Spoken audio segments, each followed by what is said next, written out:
The richest pirates in history. Have you ever wondered why some pirates became legends, while others faded into obscurity? And of those infamous names, which pirate actually made the most money? You might be surprised to learn that the notorious Blackbeard, despite his fearsome reputation, wasn't the richest of the bunch, though he still pocketed a small fortune. Before he became known as Blackbeard, Edward Teach was just an ordinary Englishman, born sometime in the 1600s. The exact year is lost to history, so we'll leave that mystery be. Not much is recorded about young Edward's life before he started cultivating his signature jet black beard, so let's fast forward to the days when the Caribbean was a powder keg of colonial rivalry. In the early 1700s, England, France, and Spain were locked in a fierce struggle for control over lucrative trade routes across the Americas. During this volatile period, nations hired private ships to attack enemy vessels, a legalized form of piracy called privateering. These privateers were essentially mercenaries with royal permission to plunder rival ships. But when peace was declared in 1712, many privateers suddenly found themselves unemployed. Instead of hanging up their cutlasses, many simply continued their plundering ways, minus the legal backing. And thus began the peak of the golden age of piracy. Edward Teach was one such privateer. He had served the English crown during Queen Anne's War and seized his chance to strike out on his own around 1716. He joined forces with the infamous pirate Benjamin Hornigold, quickly proving himself an able leader after capturing several enemy ships. In time, Hornigold, reluctant to attack English vessels, stepped down, leaving Teach in command. One of Teach's early coups was the capture of a large French slave ship, ironically named La Concorde, meaning harmony. The ship's enslaved passengers were freed on a nearby island, though many would sadly be recaptured, and the vessel itself was transformed into a fearsome warship, equipped with 40 cannons and rechristened the Queen Anne's Revenge. Now, commanding a floating fortress, Teach adopted the fearsome persona of Blackbeard. He would weave slow-burning fuses into his beard, giving off an eerie, smoky aura that terrified anyone who glimpsed him from afar. Imagine sailing the seas and spotting this demonic figure barreling toward you.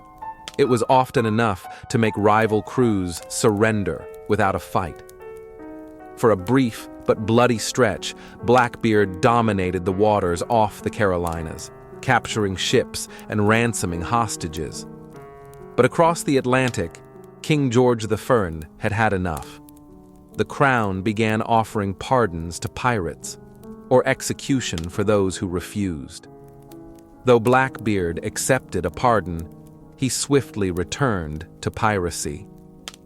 In late 1718, the governor of Virginia dispatched pirate hunters who ambushed Blackbeard at dawn on November 22nd. After a brutal fight, Blackbeard was killed, sustaining 20 stab wounds and 5 gunshots before he finally fell. Though his career was short-lived, Blackbeard amassed an estimated $240,000, equivalent to about $18.5 million today. His severed head was hung as a grim warning, yet for some, it was an invitation to take up the pirate's life. So here's a question. If Blackbeard wasn't the richest pirate, who was? The answer may surprise you, but that's a tale for another time. The tumultuous tale of Captain John Holly, fortune, folly, and fate. Born in the Massachusetts colony, John Holly's seafaring journey began under the guise of legitimacy. In 1704, armed with a letter of marque from the English crown, young Holly set off as a privateer, hunting French fishing fleets in the North Atlantic. Yet the lure of richer prizes soon drew him southward to the Canary Islands, where Spanish vessels fat with treasures became his new targets. Unfortunately for Holly, this venture was short-lived. By 1705, his letter of marque expired, stripping him of any legal cover. Faced with a choice between an honest life and piracy, Holly embraced the latter and steered his ship toward the Indian Ocean in search of the famed treasure ships of the Mughal Empire. But fortune did not favor the bold. After months of fruitless prowling, the crew's patience wore thin. Tensions simmered until a Dutch merchant ship sailed into view. Though seemingly vulnerable, Holly refused to engage, wary of provoking European powers. His caution enraged the restless crew, who promptly voted to depose him, a practice not uncommon among pirate bands, where captains ruled only by the will of their men. However, their mutiny proved misguided. When they attacked the Dutch vessel, they met with unexpected resistance, heavy cannon fire that injured their helmsman and shattered their resolve. With tails between their legs, the crew hastily restored Holly to command, muttering embarrassed apologies. Learning from this near disaster, Holly disbanded the unruly crew at the next port, assembling a more disciplined band of rogues. In 1707, still driven by dreams of wealth, he ventured into the treacherous waters of the Red Sea. There, fate once again tested his mettle. Confronted by 5 formidable English warships, his crew hesitated, but Holly, defiant as ever, ordered them forward. Astonishingly, the English ships, perhaps underestimating Holly's ragtag crew or acting on faulty intelligence, withdrew in confusion. Seizing the moment, Holly's men captured 2 of the retreating vessels, a staggering coup. By 1708, they returned to port triumphant, their spoils, valued today at an estimated $19. Falsborgheim Benaus, $4 million, testament to Holly's resilience and daring. Yet fate's cruelty was not yet spent. A devastating hurricane soon struck, sinking Holly's ships and robbing him of his hard-won fortune. To compound this tragedy, Holly himself succumbed to a fever soon after, at around 45 years of age. In the end, it wasn't cannonballs or mutiny that felled the storied captain, but a simple fever, a humbling reminder of the fragility of life, even for those who once stared down an empire. The true tale of Captain Morgan, from fearsome admiral to spirited legend. Let us drift back to the shadowy waters of the Caribbean, where one of history's most intoxicating figures rose from mystery and myth. Captain Henry Morgan. Yes, the very same Morgan who now winks at you from the label of your favorite rum. But before he lent his name to bottles and bacchanals, Morgan commanded fleets, burned cities, and carved his legend into the heart of the Spanish Main.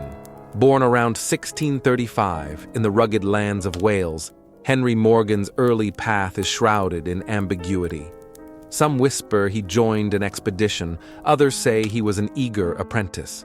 Yet fate, or fortune, swept him to the sultry shores of the Caribbean.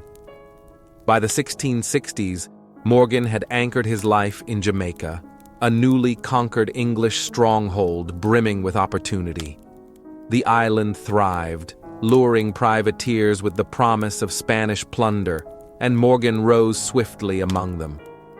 Sailing under the esteemed English privateer, Sir Christopher Mings, Morgan led daring raids upon Spanish settlements scattered across the Caribbean and Central America. But a greater calling awaited. When Spanish forces threatened Jamaica itself, Morgan was promoted to Admiral, a title less charming but infinitely more powerful. Commanding 12 ships and 700 men, Morgan held letters of marque granting him the king's blessing to attack enemy vessels. Yet ships alone held little allure when entire cities promised untold riches. Driven by ambition, Morgan soon pushed beyond legal bounds. Between 1667 and 1671, he assaulted Spanish strongholds with ruthless precision. His forces swelled, over 30 ships and hundreds of men, all hungry for gold and glory. His most infamous triumph came in 1671 with the assault on Panama City, a glittering target on the Spanish Main. Morgan's elite force of 300 clashed with 1,600 poorly trained Spanish defenders. The outcome was brutal, hundreds of Spanish casualties for a mere 15 of Morgan's men. In a desperate act, Panama's governor torched the city to deny Morgan his prize. Flames consumed the streets as Morgan's crew salvaged what they could from the ashes. Though his actions technically violated his commission, Morgan returned to England unscathed, celebrated for his loyalty to the crown rather than punished, knighted and granted a governmental post in Jamaica. The once feared pirate now hunted the very pirates he once led. But fate, ever fickle, turned. In his later years, Morgan succumbed to the very drink that now bears his name. His body weakened, yet his legend endured. At his death in 1688, Morgan's captured wealth was estimated at nearly 19.6 million in today's terms. Though the man was laid to rest, his spirit lingers, an enduring symbol of adventure, excess, and the seductive pull of the sea. So next time you raise a glass of spiced rum, remember, behind that cheerful pirate lies the ghost of a true admiral, whose life burned as fiercely as the cities he once conquered. Through the accidental fortune of Jean Flurry, how one pirate's luck sparked a frenzy of greed. Picture the vast Atlantic, its waters shimmering under a pale dawn, the salty wind carrying whispers of wealth beyond imagination. In the early 1520s, the age of empires was at its peak. The Spanish crown, flushed with triumph, had just seen Hernán Cortés bring the mighty Aztec Empire to its knees. With the fall of Tenochtitlan, streams of unimaginable treasures, gold, jewels, rare goods, began flowing across the ocean toward Spain. Galleons laden with these spoils became the lifeblood of a growing empire, and irresistible targets for those daring enough to intercept them. Enter Jean Flurry, a French privateer whose tale would become one of the most extraordinary strokes of luck in maritime history. This wasn't the story of a master tactician or a calculating admiral. No, Flurry's fortune would arrive from a chance encounter and an unrelenting thirst for more. At the time, France was locked in the 4 Years' War against the Holy Roman Empire and Spain.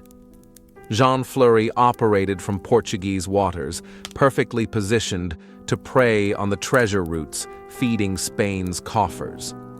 One crisp morning in 1522, as fate would have it, Flurry's lookout spotted 3 Spanish galleons on the horizon. Ships so heavy with Aztec plunder, they seemed to ride low in the water, with cannon ports swinging open and sails billowing with purpose. Flurry's ship gave chase. In a swift and brutal assault, he captured 2 of the 3 galleons before they could slip into safer waters. The third escaped, but Jean Flurry had no idea that what he had seized would alter the course of his life. Below deck, the sight that greeted Flurry and his crew was beyond their wildest dreams. Mounds of gleaming gold, chests overflowing with glittering jewels, crates of exotic spices, silks, even rare animals meant for Spanish nobility. It was a pirate's fantasy come true, a haul so vast that, in today's money, it would be valued at over $47 million. Most men would have retired on the spot, satisfied to live out their days in luxury. But Flurry was not most men. The taste of such fortune awakened a hunger that could not be sated. Driven by this fever, he raised his own fleet and began hunting with a newfound ferocity, convinced that another treasure trove must be waiting. In less than a year, Flurry captured more than 30 Spanish vessels. Yet none matched the glory of his first prize. His relentless campaign drew the ire of the Spanish crown. By 1527, his luck finally ran out. Captured, tried, and sentenced to death, Flurry was hanged, his fortune seized, his story nearly lost to time. And yet, the legend lingers. Jean Flurry's saga is a reminder that sometimes the sea smiles upon a man. But beware, for fortune's favor can turn as swiftly as the tide. For those who dare to chase the high of unexpected riches, the ocean will always whisper, "Just one more ship." 4. The Reluctant King of Pirates, how Bartholomew Roberts conquered the Golden Age seas. Picture this. The year is 1719. The shimmering waters of the West African coast gleam beneath a relentless sun. Merchant vessels drift cautiously in the humid air, wary of the dark shadows that lurk just beyond the horizon. The sea whispers of a name that would soon send tremors through every captain's heart. But at this moment, that man is still nothing more than an ordinary sailor. His name is Bartholomew Roberts, a skilled navigator serving as second mate aboard a humble slave ship, unaware that destiny is about to tear through his world like a cannon blast. You see, fate often chooses the most unlikely of men. Roberts, a Welshman by birth, had no grand ambitions of piracy. His life had been defined by duty, routine, and a modest dream of steady earnings. But all of that changed when his ship fell prey to the notorious pirate captain Howell Davis, another Welshman, but one who thrived in the chaotic brotherhood of the sea. In a moment, Roberts and his fellow sailors were captured, thrust into a new life beneath fluttering black flags and sharpened cutlasses. Now, imagine the bond that forms when two men far from home discover a shared language, a familiar accent amidst the unfamiliar brutality of pirate life. Davis and Roberts spoke in the lilting Welsh tongue, their conversations hidden from the ears of their rough-hewn crew. Through these whispered exchanges, Davis planted a seed, a seductive idea that perhaps piracy was not the villainous path Roberts believed it to be. The promise of freedom, adventure, and riches beyond imagining began to outshine the dreary prospects of a life in servitude. At first, Roberts resisted the lure. He was a man of discipline, not chaos. But as the days turned to weeks, the reality of piracy's rewards became undeniable. Why toil beneath a captain's orders when one could command a fleet? Why live a short life of drudgery when one could embrace a short life of glory? And so, the transformation began. Roberts would soon rise, not merely as a pirate, but as one of the most formidable captains of the entire golden age of piracy. His story, marked by cunning, leadership, and an astonishing string of victories, would rewrite the very definition of pirate success. But like all legends born of the sea, his tale would surge toward a violent, unforgettable end. The short and dangerous life of Captain Thomas II. When you think of pirates, you might picture them living wild and free, sailing the seas with endless treasure and adventure. But in truth, a pirate's life was anything but long or safe. Many met their end just when their fortunes were starting to grow. Life aboard a pirate ship was full of danger, not only from enemy ships, but also from the ship itself. A rogue cannonball, a splinter of flying wood, a sudden illness, or even bad weather could spell disaster at any moment. In this brutal world, even the most daring captains didn't last long. and Captain Thomas II was no exception. Captain II, sometimes spelled Thomas II, began his career toward the very end of the 1600s, a time when piracy was booming across the world's oceans. Originally a privateer, meaning he had legal permission to attack enemy ships during wartime, Thomas II was first sent on a mission to attack a French trading post on the West African coast. He didn't go alone. Sailing from Bermuda, he was joined by another privateer, Captain George Dew. Both men were eager for adventure and wealth. But as often happens at sea, nature had her own plans, and their voyage faced unexpected delays and rough weather. Still determined, Dew eventually turned his attention toward a much more promising target, the Red Sea.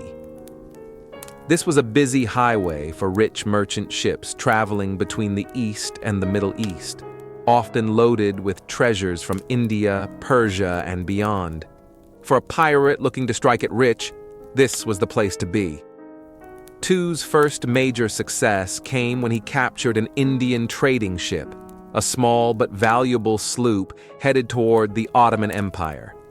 The ship's cargo was the stuff of pirate dreams, millions of dollars worth of gold, silver, spices, ivory, gemstones, and fine silks. It was a jackpot. Flush with riches, Dew sailed to a pirate-friendly port in Madagascar to divide the loot. But the sea still called to him. A few months later, with a fresh crew, he set sail again, aiming for even greater prizes. Unfortunately, his second voyage would be his last, a brutal end that came just as quickly as his rise to fame. 6. Sir Francis Drake, the privateer who circled the globe and defied an empire. There is no shortage of tales about the infamous Sir Francis Drake, but for today, let's delve into the heart of his story without getting lost at sea. Drake was an English explorer, a cunning privateer, and above all, a masterful sailor. Though he began as a modest seaman, he eventually earned the distinction of being among the first to circumnavigate the globe. No, not circumcise, though a slip of the tongue might amuse some. Drake's animosity toward the Spanish was not born out of mere prejudice. It was fueled by personal experience. Denied entry into the lucrative West African slave trade by the Spanish, Drake developed a fierce grudge. From that moment on, he made it his mission to strike Spanish holdings wherever he could. His vendetta began in earnest in 1572 with a daring assault on Panama, a vital Spanish conduit for transporting silver and gold from the Pacific to the Caribbean. Even after taking a bullet to the leg, Drake escaped with literal tons of precious metals, instantly elevating both his fortune and his fame. It was during this expedition that Drake first gazed upon the vast Pacific Ocean. With characteristic flair, he let out an exuberant English cheer and vowed to one day sail those distant waters. True to his word, in November 1577, Drake embarked from Plymouth with a fleet of 6 ships, determined to circumnavigate the globe and to wreak havoc on Spanish interests along the way. His fleet was quickly reduced to a single vessel, the renowned Golden Hind. Unfazed, Drake pressed on past Chile's southernmost tip and unleashed a brutal campaign along South America's western coast. Among his greatest plunders was the capture of the Nuestra Señora de la Concepción, a Spanish galleon overflowing with over 29 tons of silver bars, coins, gold, and jewels. Pleased with his haul, Drake uncharacteristically spared the captured crew, even bestowing a portion of the treasure upon them before sending them off.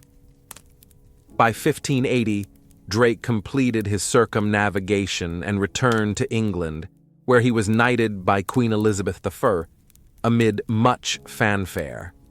Though he briefly dabbled in politics, the call of the sea proved irresistible. In his mid-50s, yearning for the thrill of youth, Drake launched another assault on Panama. However, fate intervened. In 1596, plagued by dysentery, the legendary mariner met his end and was buried at sea in a lead coffin. Over his 33-year career of harassing the Spanish, Sir Francis Drake amassed an astonishing fortune valued at over £170 million, a legacy as vast as the oceans he once ruled. 7. The rise and fall of Black Sam Bellamy, the richest pirate of all time. Among the notorious figures who ruled the high seas, none shone brighter or amassed more wealth in such a short time as the legendary Black Sam Bellamy. Though his pirating days spanned barely a year, Bellamy secured his place in history as the single richest pirate ever recorded. Yet his tale is not only one of gold and plunder, but of charisma, loyalty, and tragic fate. Before his life of piracy began, Sam Bellamy followed a more traditional maritime path.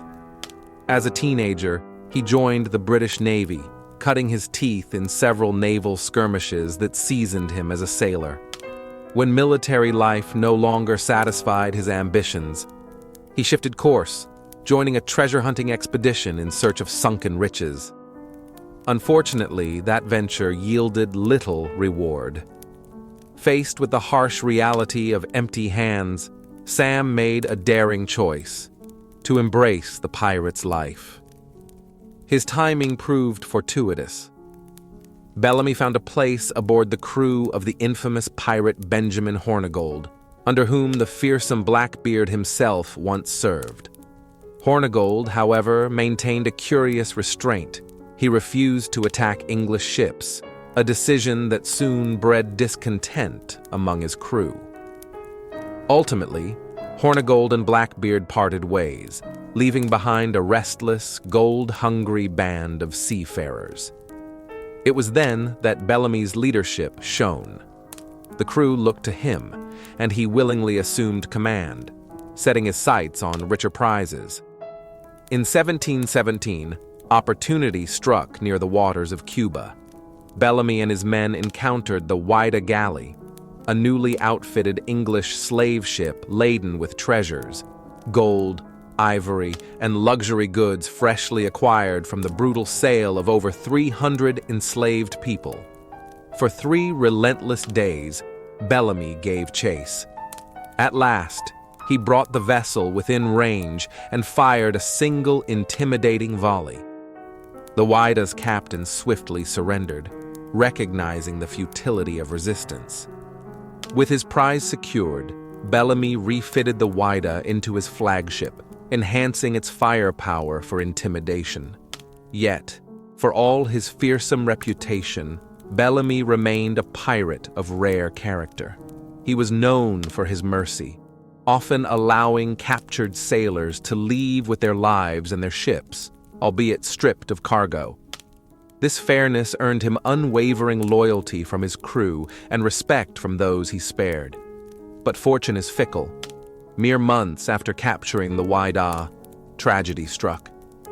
On April 26, 1717, a violent nor'easter storm battered the ship off Cape Cod.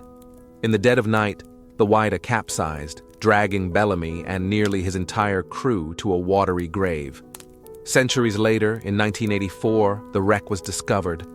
Among the debris lay Bellamy's legendary treasure: tons of gold, silver, jewels, and human remains, possibly even those of the pirate himself. Today, his fortune is valued at over $175 million, a figure dwarfed by modern billionaires, but a staggering sum for a man who lived and died by the sword.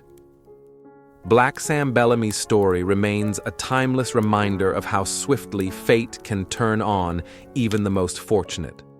So, what is it that turns a pirate into a legend? Is it the fortune they amassed, the fear they inspired, or the sheer audacity with which they carved their names into the history books?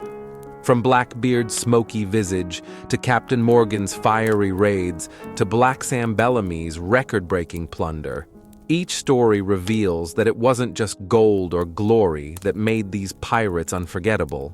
It was the way they lived, and in many cases, the way they died. For every pirate whose name echoes through time, countless others vanished beneath the waves, their tales lost to the deep. Yet even now, centuries later, we remain captivated by their daring, their ambition, and the wild freedom they chased across the open sea. And who knows? Perhaps somewhere, in a hidden cove or beneath a sunken hull, a lost treasure still waits to be found. After all, the sea never gives up all her secrets.